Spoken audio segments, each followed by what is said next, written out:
Welcome back to Pokemon episode summaries. Today, I'll be doing episode 441, Kaboom with a View. The episode begins with Ash and the gang having arrived at Spencer's Battlegrounds, the Battle Palace, after the walk there the morning after the previous episode. Ash was so excited that he ran a bit ahead of the rest of the gang, but they quickly caught up, and they all admired the stone structure that was the Battle Palace. It genuinely looked like a palace. Ash calls out into the palace, demanding a battle with Spencer, and just then, Spencer and Scott come out of the palace and ask Ash if he was really ready, and Ash confirms this. So Spencer officially accepts Ash's challenge, seeing that he was relaxed and well rested. Although Ash clarified that he wasn't relaxed, he was well rested, but he needed to battle and win if he wanted to relax for a second. So, with that, it was now time for the battle to begin, but not before Scott and Spencer explained the rules of the battle, explaining that since the sun was shining, the battle was going to be held not within the battle palace itself, but in the jungle just outside of the palace. With Spencer reasoning that battling outside would be more interesting than battling inside, and also Spencer just loved to be in nature, right? So of course he'd want to battle in the jungle, and Ash eagerly agreed, wanting to experience a new way to battle. So the battle was officially going to be set in the jungle. Scott then clarifies the usual rules of the battle, which was that it would be a 3-on-3, and only the challenger could substitute a Pokemon. So this would be Ash's first 3-on-3 for his Battle Frontier challenge. Once Ash agreed to these rules, we then saw Scott, May, Max, and Brock in a Pokeball hot air balloon, which was flying over the jungle of the Battle Palace. May and Max really loved the view, and wasted no time admiring it, while Scott explained that the battle would take place throughout the entire jungle, and we then see the entire jungle, which covered basically an entire side of the Metallica Island. Literally all that was on one side of the island was the jungle, with the exception of a few mountains and the sea that led out off of the island.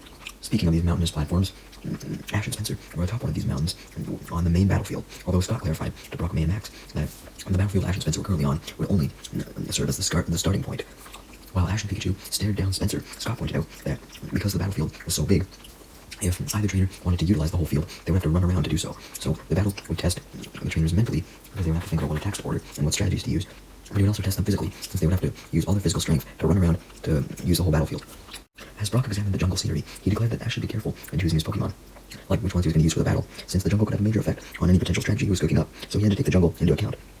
Brock also mentioned that it would be difficult for anyone to judge a battle that was constantly on the move, so he wondered how there was going to be a referee for the battle, or how they were going to even spectate themselves, especially since a hot air balloon couldn't go nearly as fast as two running humans. Scott, however, knew the balloon would not be able to cover the entire battlefield, so he called up the robotic floating Pokeball designed referee named Jamero. Basically, there was a robotic referee that could fly, and this referee, Jamero, also had a camera on it that was linked to a laptop inside of the hot air balloon, so Scott, Brock, May, and Max could watch a video feed of the battle, even if they couldn't really watch it in person. Jamero then floated down to the mountain that Ash and Spencer were currently on, with both Ash and Spencer extremely excited to begin. Jamero then turned on the video feed, because it was an automatic robot or some shit, and this allowed May, Max, Brock, and Scott to see Ash and Spencer on the video feed, with both of them getting ready for the battle. Scott was very excited to see who would come out on top, and Brock, May, and Max were wondering the same thing. Meanwhile, as for Team Rocket, they, along with Mime Jr., were sitting in a tree, spying on Ash and Spencer with binoculars. Seeing how Ash and Spencer were about to battle, Team Rocket cheered as they came to the conclusion that since Ash and Spencer would be distracted during the battle, they would have an easy time catching Pikachu. They were officially going to capture him, and Wobbuffet forcibly popped out of the Pokeball to agree with this. We then cut to Ash and Spencer, who were standing on two sides of the mountainous battle area, while Spencer wished Ash luck, saying that he would need it. And as Brock, Scott, May, and Max watched intently still, Jamero flew right down to Ash and Spencer and reminded both Ash and Spencer of the rules for the battle.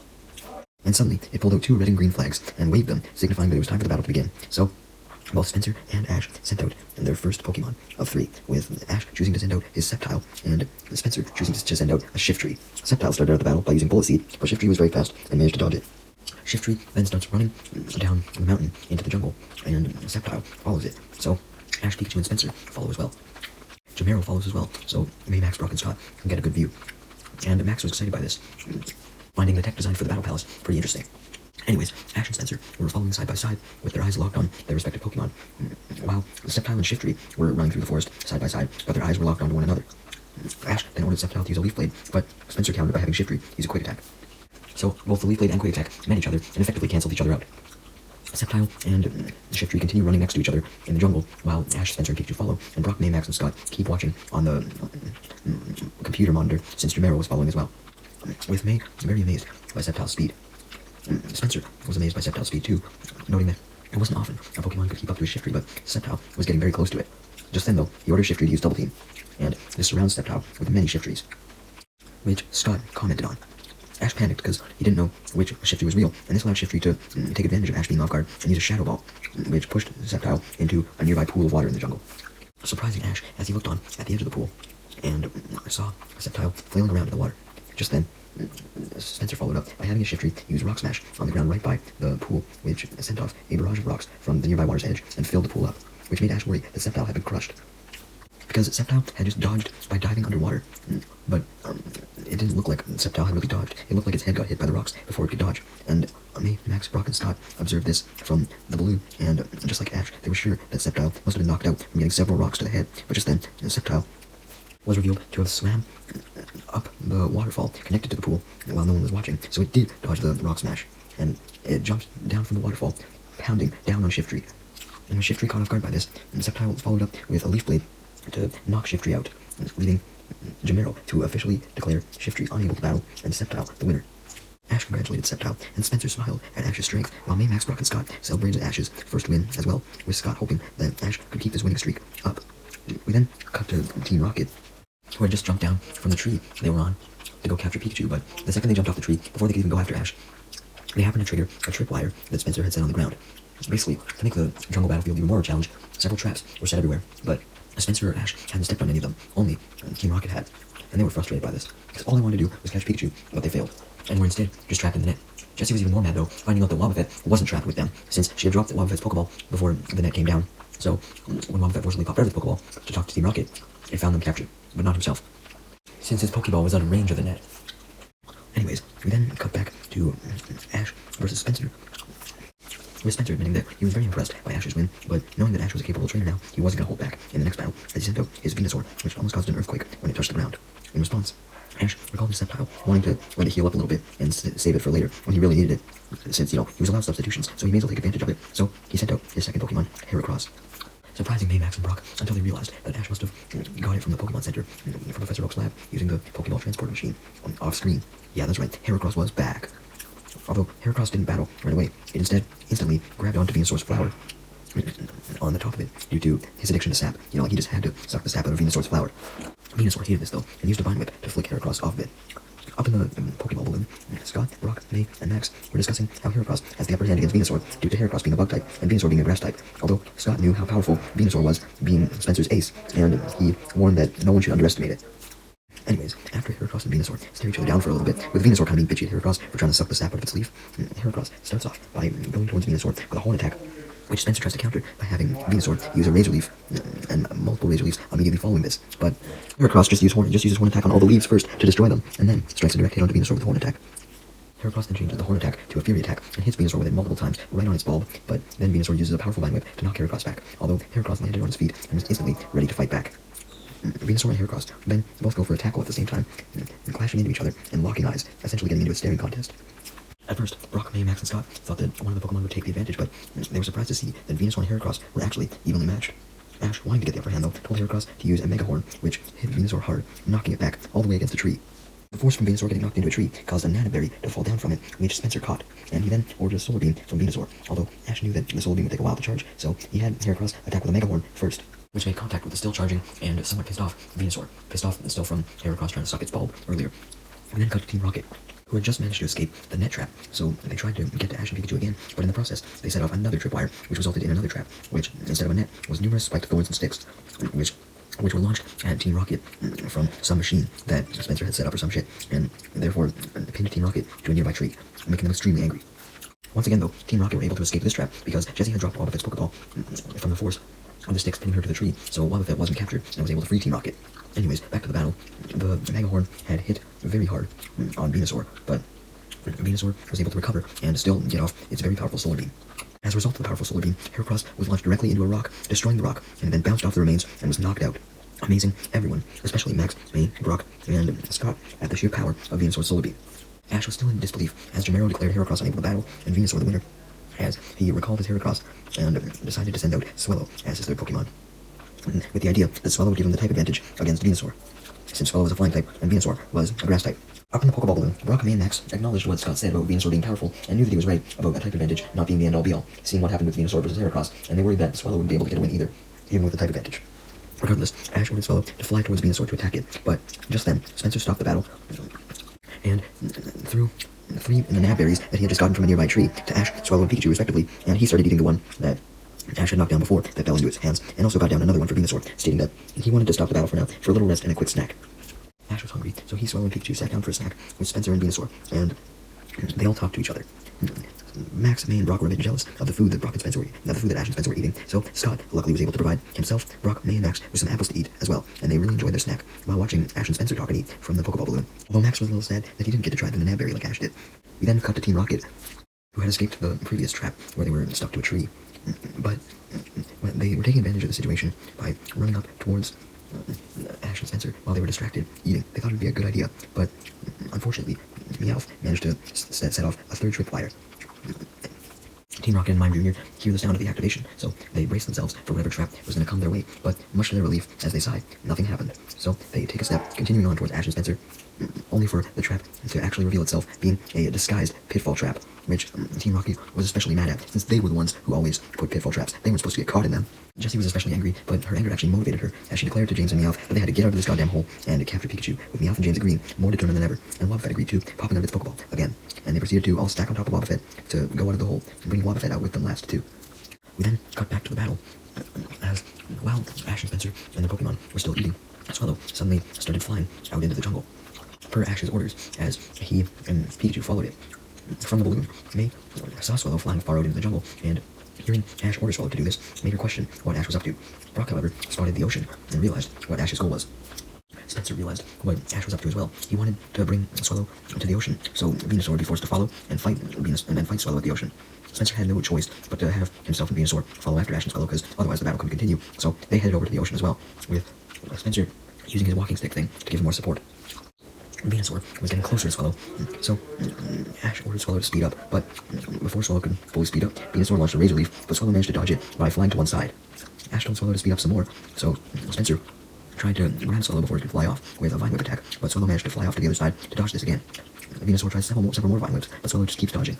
Swallow then arrives at the beach, closely followed by Ash and Pikachu, and then Venusaur and Spencer, so the battle commenced, with Venusaur starting off with a Razor Leaf, but even though the Razor Leaf was about to hit Swallow, Swallow dodged at the last second and used Double Team, which caused Venusaur to get all disoriented and panic, since it wasn't sure which Double Team Swallow was actually the real Swallow.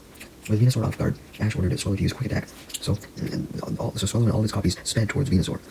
However, Venusaur countered by using a Vine Whip to destroy all the Swallow copies, unveiling the true Swallow. This didn't really matter though, because the real Swallow managed to avoid the Vine Whip and hit Venusaur hard with its Quick Attack, knocking Venusaur back, making it extremely exhausted. From the balloon, Brock pointed out that the reason why Venusaur was so exhausted was not just due to Swallow, but due to the serious damage Heracross implemented with its Mega Horn. So basically, Venusaur being taken down was a team effort between Heracross and Swallow. However, Spencer clarified that he was not down whatsoever, as he ordered a Solar Beam from Venusaur, actually intending to knock out Swallow, making Ash panic because he knew the strength of Venusaur's Solar Beam. Even Swallow was sweating with nervousness. However, Ash and Swallow both realized the clouds were now covering the sun. So that meant that the Solar Beam couldn't charge, since it got its energy from the sun. So this cut off Venusaur's plan of attack, which gave Swallow the advantage, allowing it to fly into Venusaur with an aerial ace, pushing Venusaur into the sky and knocking it out as it falls to the ground. Making May, Max, and Brock cheer for Ash's skills as they saw Venusaur crash directly into a rock on the ground, crushing the rock as well. And Jamero officially declared that Venusaur was unable to battle. And so this meant Ash was in the lead, 2-1, and Ash knew this lead and was very happy about it. As Brock, May, and Max were celebrating Ash's lead, Scott warned that the lead didn't really matter, since Spencer still had one more Pokemon. The battle was far from over, because Spencer's last Pokemon was not to be underestimated, and even though a lot of people thought Venusaur was his ace, actually, the Pokemon he was about to send out was his ace. Just then, Spencer sent out his ace, Claydol, to face Ash's Swallow.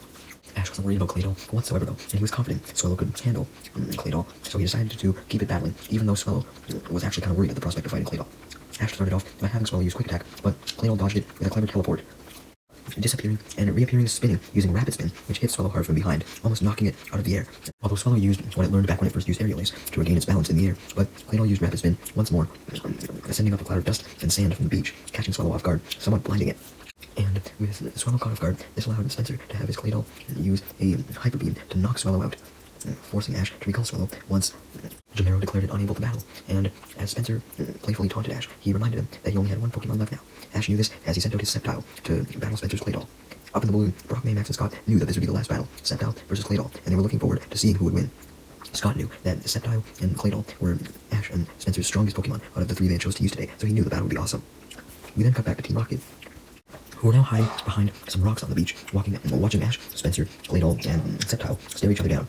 Team Rocket were very determined to get Pikachu as soon as Spencer and Ash started up their battle again, because they would be distracted for sure. They were at the perfect spot as well, some rocks right next to Ash and Pikachu. The battle then resumed, with Claydol using a Psybeam, although Sceptile managed to dodge by jumping out of the way, causing the Psybeam to smash the rocks that Team Rocket were hiding in front of, blasting Team Rocket off before they had a chance to grab Pikachu, frustrating them as they yelled while being blasted off. Into the ever-darkening clouds, Team Rocket blasted off, signifying that a storm was on its way. Next, Sceptile unleashed a bullet seed straight at Claydol, but Claydol dodged using a teleport, and it reappeared above the water. Then, Claydol uses Rapid Spin again to send a jet of water at Sceptile, because basically Claydol dipped down into the water and sent some water at it, and the Rapid Spin also sent Sceptile back towards the water. Sceptile doesn't land in the water though, because it jumps up onto the side of the cliff as the sun behind Sceptile beams onto the giant seeds on its back, which causes the seeds on its back to start glowing. But the glow stops because the sun goes away once the clouds fully overtake the sky, and rain comes immediately after that. Ash was a bit saddened that the rain had interfered with Sceptile's glowing, but Spencer assured Ash that the rain was just making things still even, since Claydol was weakened by the rain due to being a rock type.